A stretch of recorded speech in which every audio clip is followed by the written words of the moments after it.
Ah, Bago po ang lahat, nais ko po nang magbati sa inyo ng advance na Happy New Year. At pagbati din mula sa Naga Sovereign Grace Bible Church. Um, Salamat din po sa inyo sa patuloy niyong maging katuwang namin. So, kunin ang opportunity na ito na magpasalamat doon sa aming outreach or mission work. Nagiging pong katuwang namin kayo sa gawain na yon.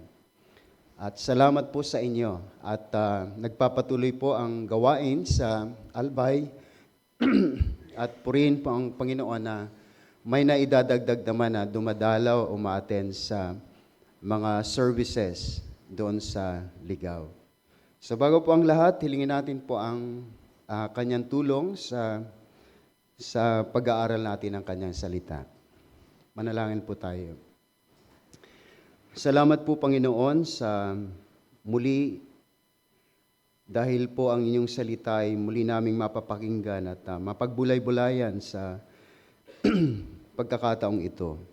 Samahan niyo kami na ikaw ang aming pong pagtuunan ng pansin sa pag-aaral ng inyong salita.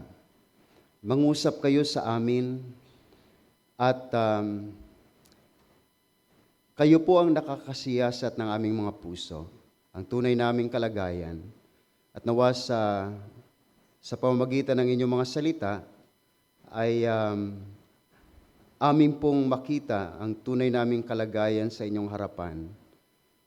At kami ay magpakumbaba sa inyo at dakilaan kang lubos sapagkat ikaw ang Diyos ng kataas-taasan, banal na Diyos. At kami, Panginoon, ay nais na maupo sa inyong paanan upang makinig sa inyong mga salita. Samahan mo kami ngayon, itong aming dalangin sa ngalan ni Jesus. Amen. Subuksan po natin ang ating mga Bible dito sa Lucas chapter 7, verse 36 to 50. Basahin ko po sa NASB, New American Standard. Now one of the Pharisees was requesting him to dine with him. And he entered the Pharisee's house and reclined at the table. And there was a woman in the city who was a sinner. And when she learned that he was reclining at the table of the Pharisee's house, she brought an alabaster vial of perfume. And standing behind him at his feet, weeping, she began to wet his feet with her tears and kept wiping them with the hair of her head and kissing his feet and anointing them with the perfume. Now when the Pharisees had invited him, saw this, he said to himself, if this man were a prophet, he would know who and what sort of person this woman is, who is touching him, that she is a sinner. And Jesus answered him, Simon, I have something to say to you. And he replied, say it, teacher. A moneylender had 2 debtors, and one owed 500 denarii, and the other 50. And when they were unable to repay, he graciously forgave them both. So which of them will love him more? Simon answered and said, I suppose to the one whom he forgave more. And he said to him, you have judged correctly. Turning toward the woman, he said to Simon, do you see the woman? I entered your house, you gave me no water for my feet, but she has wet my feet with her tears and wiped them with her hair. You gave me no kiss, but she, since the time I came in, I had not ceased to kiss my feet. You did not anoint my head with an oil, but she anointed my feet with perfume. For this reason I say to you, her sins, which are many, have been forgiven, for she loved much. But he who is forgiven little loves little. Then he said to her, your sins have been forgiven. Those who were reclining at the table with him began to say to themselves, who is this man who even forgives sin? And he said to the woman, your faith has saved you. Go in peace. Now, ito po ay nangyari itong kwentong ito, nangyari sa bahay ng isang Pharisee named Simon. At doon si Jesus ay nakarecline sa table at para kumain sila. At si Simon, yung Pharisee, siyang nag-invite kay Jesus to dine with him. Also a woman known as sinner came in the house with alabaster vial of perfume. She wept at the feet of Jesus, wet his feet with her tears, kept wiping with her hair of her head, kissing his feet and anointing them with perfume. Pero si Simon and reacted and said to him, if this man were a prophet, he would know who and what sort of person of this woman is, who is touching him, that she is a sinner. So ang implication po, itong babaeng ito, dahil sa isang makasalanan, hindi dapat siya,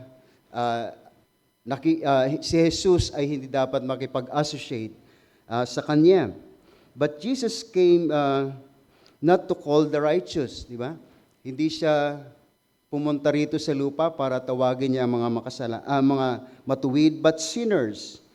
So, sinabi ni Jesus, nagturo siya kay Simon using a parable.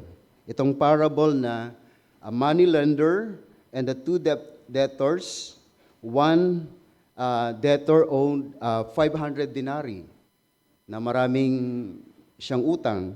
But the other one is only 50. Kaya't maliit lamang ang kanyang utang. Now, tinanong siya ni Jesus, which of them, the one who owned 500 and the other one is who owned 50, will love him more? Sino magmamahal sa kanya? And Simon answered, the one whom he forgave more. And Jesus said to him, you have judged correctly. At itong parable na ito, in-apply sa kanila, na kung saan itong babae na makasalanan, siya ang may maraming utang.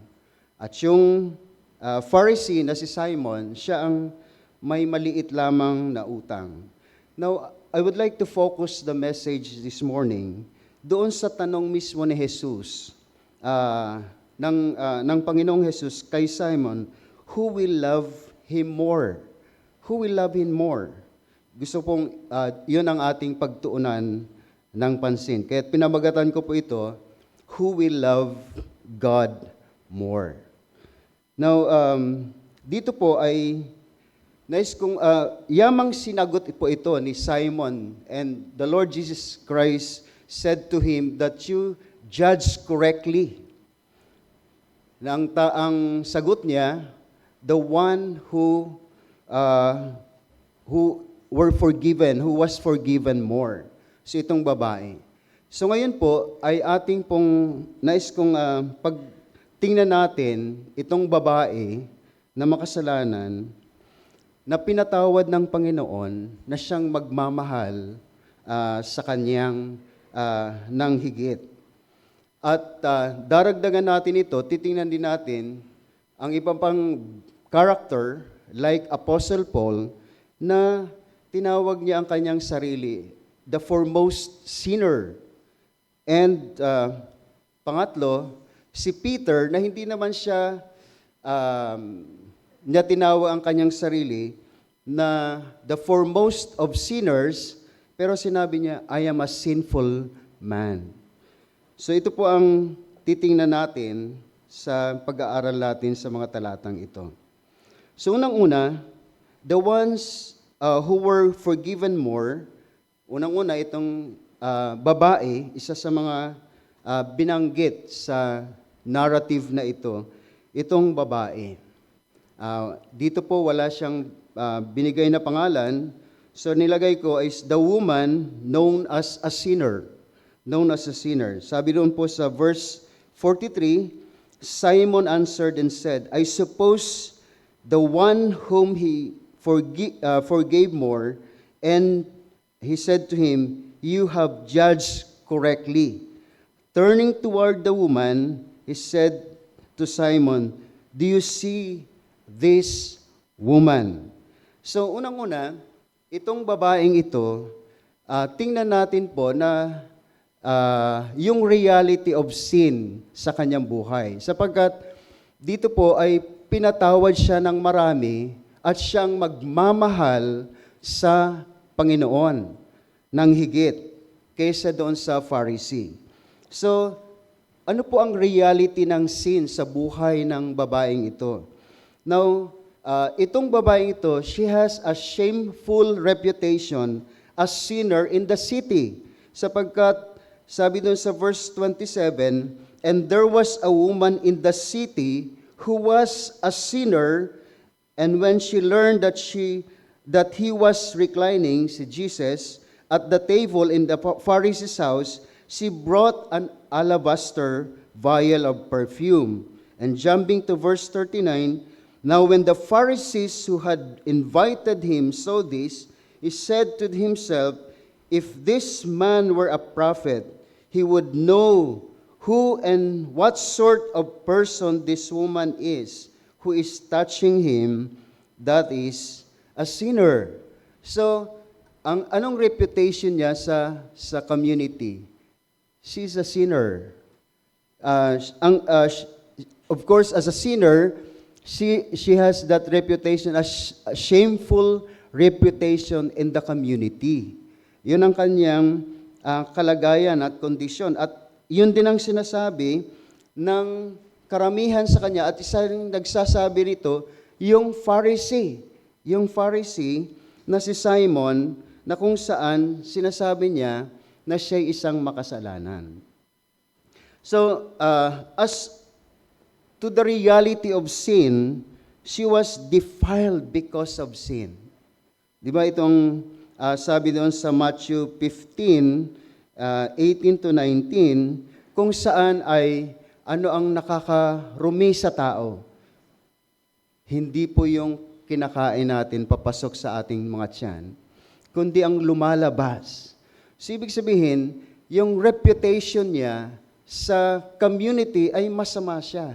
Marumi ang kanyang kalagayan. She has that shameful reputation in the community kung saan that push her to a humble state before the Lord Jesus Christ. Kaya nga, siya po ay pumunta kay Jesus sa kanyang paanan at kanyang binabasa ang kanyang paa ng kanyang luha. And this is a situation, a condition that she humbled herself before the Lord. Now, so imagine, pakiramdaman natin yung nararamdaman niya marahil bilang isang makasalanan. Imagine yung mga contractors ngayon sa politicians who are involved in flood control kickback. There's a public pressure. Mayroon pong public pressure on social media for them to be in jail. Biruin mo yung reputation na yon. Nakakahiya. At wala ka ng mukha na makiharap sa mga tao. So if your conscience is seared, you will have moral numbness and hardness in the heart.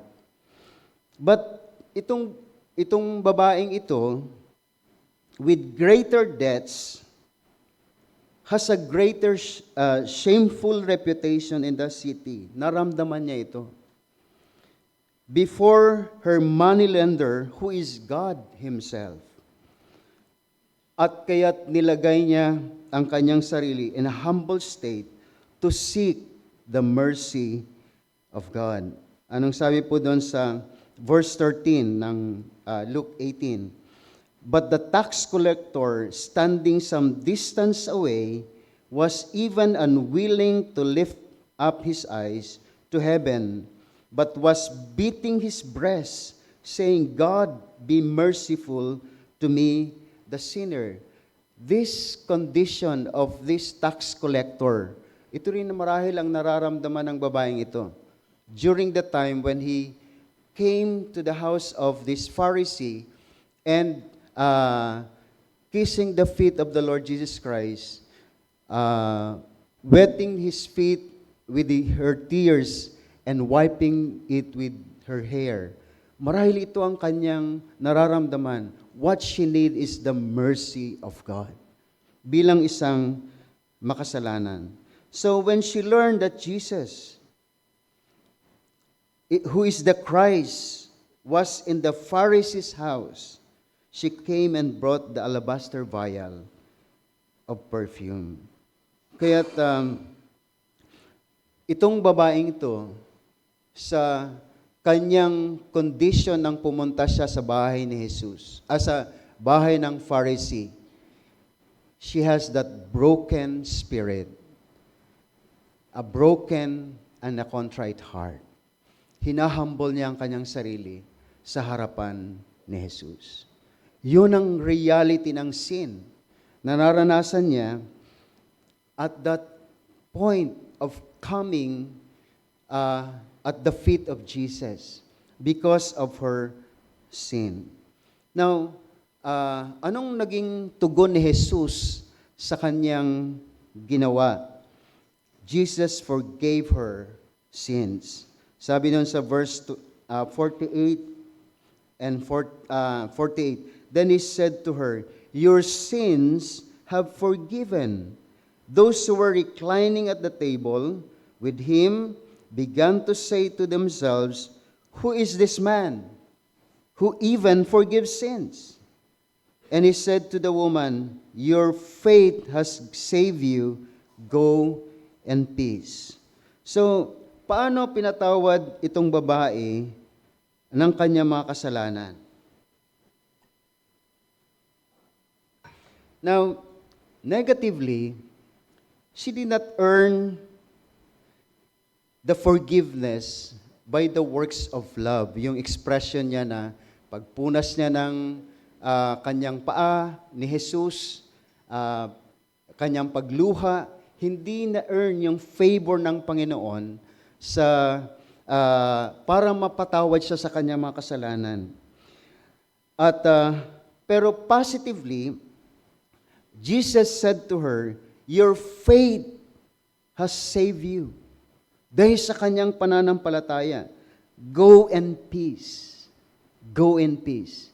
Because hindi po by works of love, of that expressing in doon sa pagpunas niya, but this is a way of humbling herself sa paanan ni Jesus. At dito, nagpapakita ang kanyang, nakita ni Jesus ang kanyang pananampalataya. At sinabi ni Jesus, your faith has saved you. Go in peace. Now, ano po ang point natin dito? Yung forgiveness of sins. Ito yung naging daan para lalo niyang, nung natanggap niya ang kapatawaran ng kasalanan, ay sinabi ni Jesus, siyang higit na magmamahal dahil dakila ang kanyang kasalanan, marami ang kanyang kasalanan, at siya ay pinatawad, pinakitaan ng mercy, and she loved him more. So, to stimulate more of love for the Lord Jesus Christ, alam niyo po, ang isa sa mga dapat nating alalahanin, we must always remember how our sins were forgiven. Paano ba napatawad ang ating mga kasalanan? Not by earning through our works and labor, hindi po dito tayo napatawad. Kundi ang Diyos ay naging mahabagin sa atin, pinatawad tayo, at sa pananampalataya kay Kristo, tayo po ay napatawad sa ating mga kasalanan. So that's why we have to go back always sa point na yon, to stimulate our love for Him. And of course, in the Lord's Supper, the more we remember Him in the Lord's Supper, it stimulates our heart to love Him more. Dahil dito inaalala natin yung ginawa ni Jesus, yung kanyang kamatayan. Tinubos tayo sa lahat ng ating mga kasalanan. We always go back sa position na ito, sa situation na ito. At tayo po ay na muling napapaalanan, na motivate uli, na mahalin lalo natin ang Panginoon.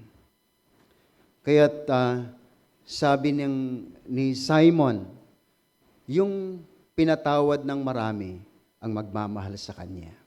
And if we always remember that we are forgiven at pinakitaan tayo ng mercy ng Panginoon, at lalo natin siyang, ang tamang pagtugon ay mahalin siya ng higit. Now, tingnan din natin ang isa pang person in the Bible, like Apostle Paul, na tinawag niya ang kanyang sarili, the foremost sinner. Sabi sa 1 Timothy chapter 1, verse 15. It is a trustworthy statement, deserving full acceptance, that Christ Jesus came into the world to save sinners, among whom I am foremost of all. Yet for this reason I found mercy, so that in me, as the foremost, Jesus Christ might demonstrate His perfect patience as an example for those who would believe in Him for eternal life. Now, ano yung context nung sinabi ni Apostle Paul sa kanyang sarili na he is the foremost among sinners? What's the context? When he was considered, when God considered him as faithful, na nilagay sa paglilingkod as an apostle. Ito yung context. Sabi rito sa verse 12 ng 1 Timothy chapter 1, I thank Christ Jesus our Lord, who has strengthened me, because He considered me faithful, putting me into service, even though I was formerly blasphemer, a persecutor, and a violent aggressor, yet I was shown mercy because I acted ignorantly in unbelief. And the grace of our Lord was more than abundant with the faith and love which are found and in Christ Jesus. Anong sinasabi ni Apostle Paul dito? He remembered his former ways of life. Who is he? What is his former life? A blasphemer, persecutor, a violent aggressor. But God showed him mercy. Pinakitaan siya ng biyaya. Kinahabagan siya. Siya'y kinaawaan ng Panginoon. He recalled where he started. Tiningnan niya, rinivisit niya, saan siya nagsimula bago siya nilagay sa service. Bago siya kinonsidered as faithful and putting him into the service, inalala niya kung saan siya galing. Siya'y isang makasalanan, hindi lamang makasalanan, the foremost of sinner. Isa siyang mas malalang makasalanan. Ito ang kanyang binalikan. Nung sinulat niya ito, matagal na siya sa ministry. Pero binabalikan niya ang mga hindi niya kinakalimutan ang kanyang pinanggalingan. Hindi niya in-enumerate yung kanyang mga milestone in his missionary journeys. When he wrote that na si Timothy, para i-encourage siya, gawin ang mga harapin yung mga internal and external problem doon sa Ephesian church. Hindi niya enumerate yung mga milestone and achievements. Pero saan niya ang binalikan niya? Yung kanyang pagiging worst sinner. Yung mercy ng Panginoon. Ito ang kanyang binakilikan. And he never also mentioned his sacrifices. The sleepless nights, difficulties, persecutions, and the like. Ito mga kinakaharap niya ito, hindi niya ito binalikan. Na pwede niya sanang ipagmalaki. Pero anong binalikan niya? Yung pagiging worst sinner. Ito ang kanyang binalikan. Now, di ba itong, kung alalahanin natin yung Revelation, sa Revelation, yung message ng Panginoon sa Church of Ephesus.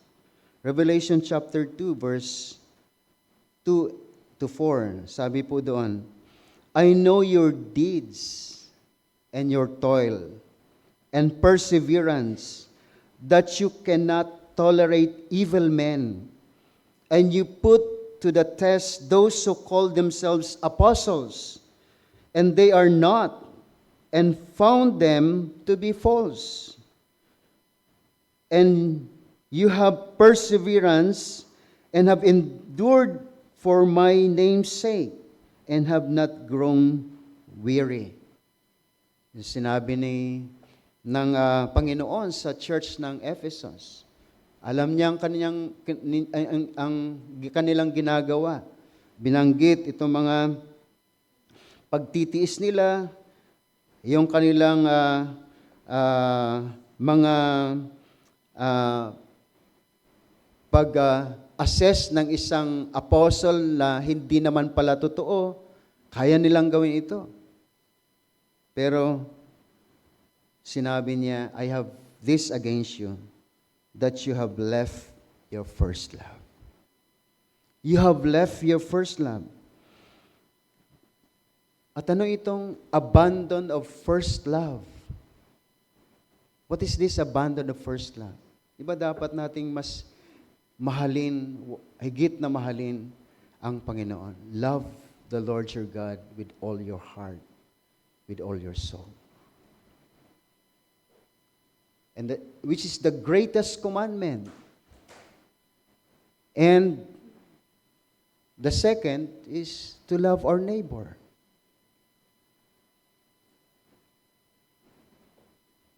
So hindi dito sa Ephesus, kung saan ay marami ang kanilang ginagawa sa kanilang ministries, pero ang binabalikan ng Panginoon yung first love. Yung first love. Ang binabalikan niya. You abandon your first love. Minsan, sa marami nating ginagawa, o kaya matagal na tayong Kristiyano, baka we dwell on those milestones and achievements sa ministries, pero nakalimutan natin yung first love. Si Paul, sa kanyang mga ginawa, ang binabalikan niya, ang hindi niya kinakalimutan, na pinatawad siya ng Panginoon sa kanyang mga kasalanan, sa kanyang worst sins, blasphemer, persecutor, violent aggressor.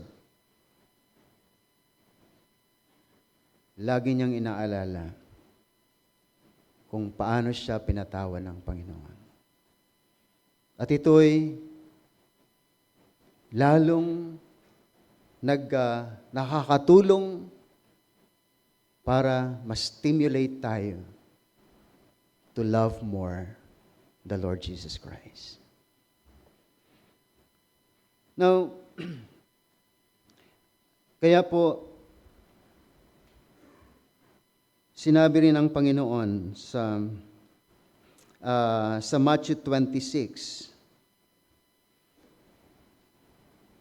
Sa Matthew 26, kung saan nirebuke ng Panginoon ang kanyang mga disciples nung kinonsider nila yung pag-anoint sa kanya na costly perfume,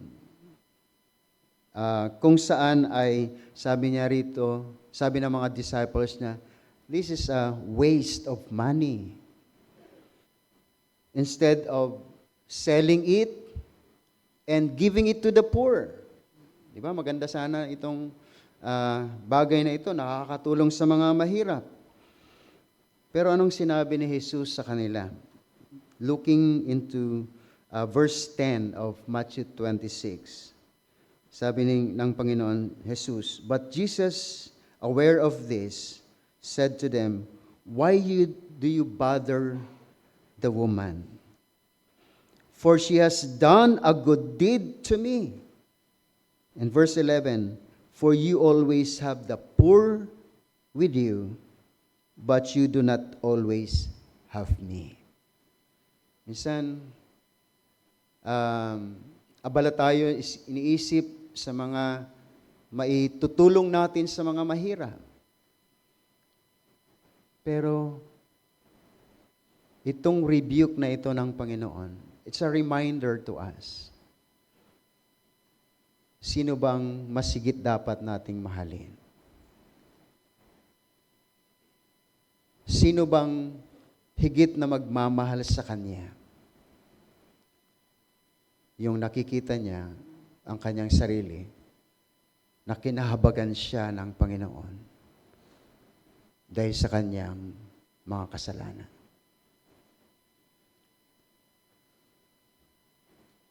So, let us pause and reflect. Who do you love more? Who do we love more? Christ or the poor? Sino bang masigit na mahal natin? Let us not forget our first love. Let us not abandon our first love. So, nakita natin the woman, known as a sinner with a shameful reputation in the community, Paul, Apostle Paul, considered himself the foremost sinner. Always go back in his condition where he started. At kung babalikan natin tanong ng Panginoon kay Simon, sinong magmamahal ng higit? Ang pinatawad ng marami. Now, moving on, tingnan din natin si Apostle Peter.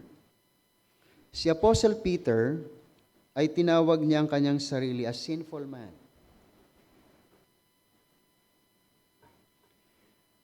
Tingnan natin po sa Luke chapter 5 verse 8. Hindi niya sinabing he is more worse than Apostle Paul or even more worse than the woman. Pero sinabi niya lang, I am a sinful man. Luke chapter 5 verse 8 to 11. But when Simon Peter saw that, kasi, di ba, ito yung ang context nito ay nagpalaot sila ng isda at walang nahuli overnight, and then si Jesus ay nandun sa pampang at mangangaral lang sa crowd. At dito sina Simon nag-aayos na ng kanilang boat at yung fishnet. Tapos naupo si Jesus at nangaral, at pagkatapos ay sinabi niya na ihagis yung lambat sa unahan. Pero sabi ni Peter, wala silang nahuli for the whole night. Now, in verse 8, but when Simon Peter saw that, itong malaking huli, he fell down at Jesus' feet, saying, "Go away from me, Lord, for I am sinful." For amazement has seized him and all his companions, because of the catch of fish which they had taken. And so also were James and John, sons of Zebedee, who were partners with Simon. And so also were James and John, sons of Zebedee, who were partners with Simon. Do not fear. From now on, you will be catching men. When they had brought their boats to land, they left everything and followed him. Now, mari nating isipin, so ang magmamahal lang ba talaga yung mas maraming kasalanan? Like the woman, like Apostle Paul, who called himself as a foremost sinner. Pero ito si Peter. Yes, he's a sinner, pero maring hindi siya as worse as them. Pero tingnan natin po, kasi baka isipin natin, some may possibly think that we must do worst sin para mas lalo tayo magmahal sa Kanya. Mag-ingat tayo. Hindi po yan ang punto rito. So, si Peter, halimbawa si Peter is in a different situation. Yes, he called himself a sinner, but not as worse as the woman whose reputation in the community was shameful. And so Paul, who was a blasphemer, persecutor, and a violent aggressor, hindi niya naman sinabi yung ganon siya. So maaaring maganda naman ang reputation niya, pero makita natin dito kay Peter, when Jesus called him to catch men, anong naging tugon niya? He left everything and followed the Lord. This is a sign that na kaya niyang iwan ang lahat para sa Panginoon. Hindi siya sumusunod dito dahil yung malaking catch of fish ay hindi siya na-attract doon na parang opportunity ko ito para lumaki ang negosyo ko. Susunod ako sa Panginoon dahil kung kasama ko siya, I have the opportunity to gain more in my business. Hindi ang tingin niya doon. Yung privilege na makita niya, yung malaking catch of fish, ang tingin niya, ako'y isang makasalanan. Hindi niya tiningnan as opportunity for a business, but tiningnan niya ito sa liwanag ng Panginoon, sa kanyang kadakilaan, na sinabi niya, go away from me. I am a sinful man. I am a sinful man. So, the Lord Jesus, if you remember, nung si Apostle Peter, nung kumakain, during the time na sa kanyang resurrection. So the Lord Jesus asked him about his love for him. Sabi doon sa John chapter 21, verse 15.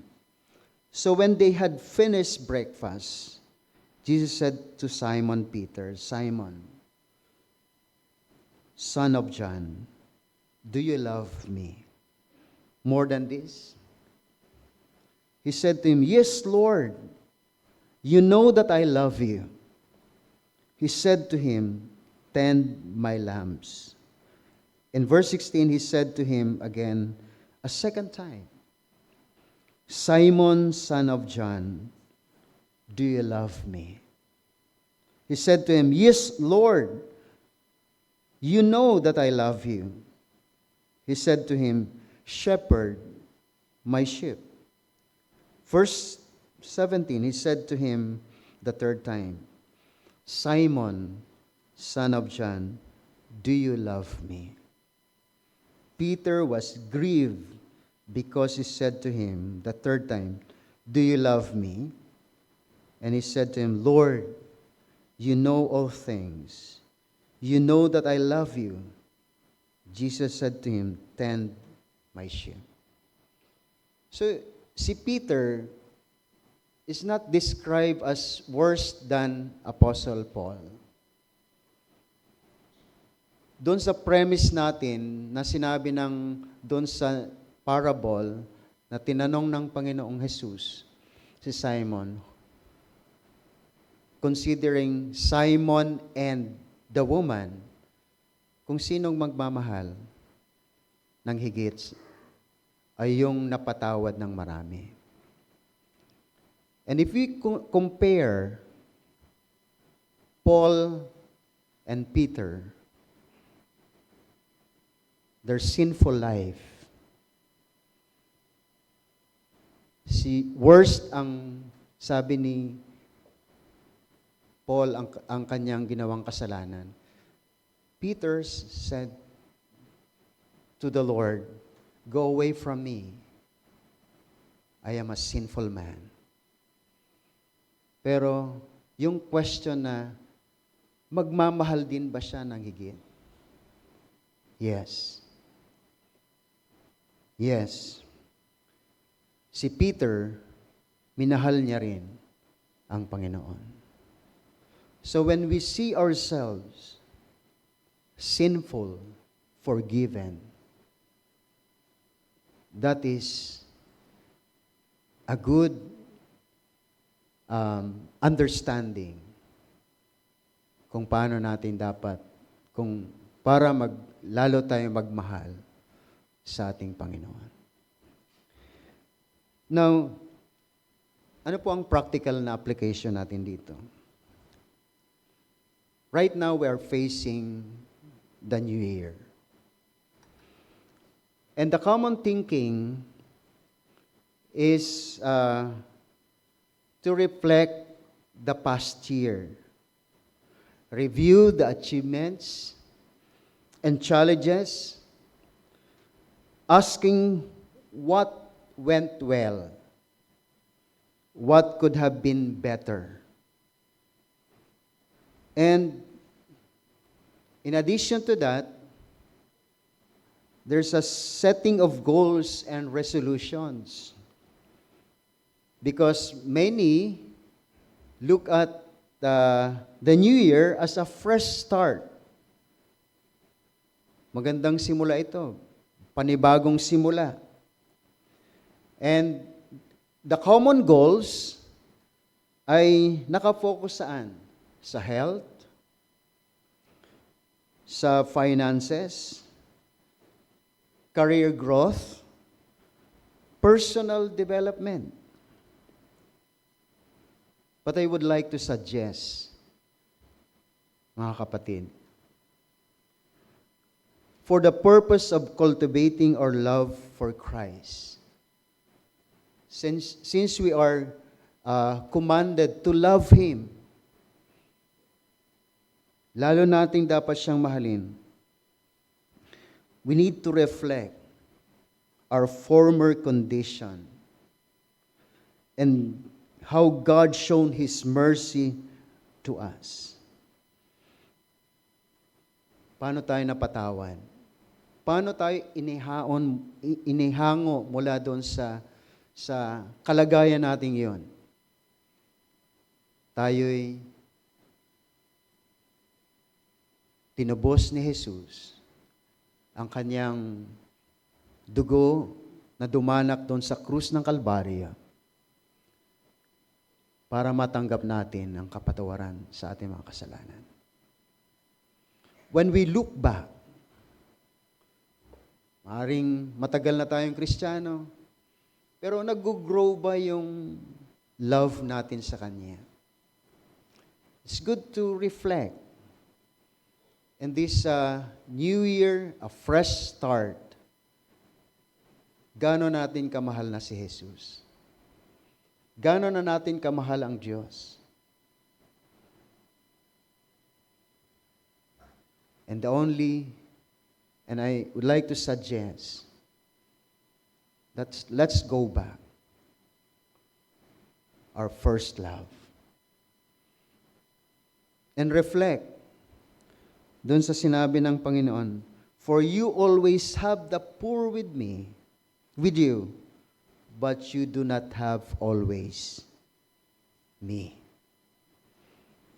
Yun ang sinasabi ng Panginoon. Minsan, mayroon tayong tendency na i-abandon yung love na yon. And Jesus asked Simon, who will love more? Sinong magigit magmamahal? Yung pinatawad na marami. So that's my suggestion in reflecting this passage. Now, pangalawa, maring may mga kasama tayo rito, o hindi ko alam, na hindi pa nakikitang ang reality ng sin. Ang reality ng sin. Look at Simon, the Pharisee. Di ba yung isa sa mga doon sa parable na mayroong 50 lamang ang kanyang utang. And kung titingnan natin siya, and ibig sabihin, he considered himself righteous. Mas mabuti naman ako kaysa sa babaeng ito. Na parang sinasabi niya indirectly doon sa nung nag-react siya sa ginagawa ng babae na hinuhugasan ang paa ni Jesus ng kanyang luha at nilalagyan ng perfume ang kanyang paa. Na sinasabi niya, I am a better man than this woman, the sinner. Pero, nagmahal ba siya sa Panginoon ng higit? Hindi siya ang tinutukoy doon na nagmamahal. So when you don't see the reality of sin in your life, you will never love the Lord Jesus Christ. Hindi mo siya mamamahalin. Kahit anong effort mo na ginagawa ko naman ito para sa Panginoon. But when your sin is not properly dealt, you will never learn to love Him more. Hindi mo siya mamahalin. And remember also the Pharisee and the tax collector. Diba doon sa Luke 18? Sino ang na-justify? Not the Pharisee who prays to the Lord reciting everything that he is doing. Pero sino ang na-justify? Yung tax collector nung sinabi niya, have mercy on me, O God, for I am a sinner. So when you see your sin, the reality of sin, the effect of sin, and humble yourself before God, you will leave this place justified. Because the Lord prefer not the sacrifices. Inawit natin kanina, but a broken spirit, a contrite heart, a humble heart. Humble yourself before God. The Bible says you are a sinner. And believe that. Believe that. And kung mayroong sa community na tingin sa iyo masama, reflect on that. Ganito ba talaga ako? Like the woman, alam ng mga sa community na masama siyang babae. Pero dahil sa mayroon siyang basag na puso, hindi naging numb ang kanyang puso, kundi nagkumbaba siya sa harapan ni Jesus. Hinanap niya si Jesus at hindi siya nabigo. And the Lord said to her, your sin has forgiven. Your faith save you. Go in peace. Manalangin po tayo. Panginoon, salamat po sa inyong mga salita na aming napagbulay-bulayan sa oras na ito. Naway nangusap kayo sa amin at balikan namin ang aming mga sarili. Huwag namin kalimutan kung saan kami nagsimula. At stimulate nyo ang aming pag-ibig sa inyo as we face this new year. Help us, O Lord, not to have that goal for health, for finances, for personal development, but rather help us, O Lord, to see ourselves kung mahal ba namin kayo, Panginoon. At yun ang nais naming pagsikapan. Sa tulong nyo, sa biyaya nyo, yamang inuutusan nyo kami, Panginoon, to love you. This is the greatest commandment. Help us, O Lord, to love you more. This we pray in Jesus' name. Amen.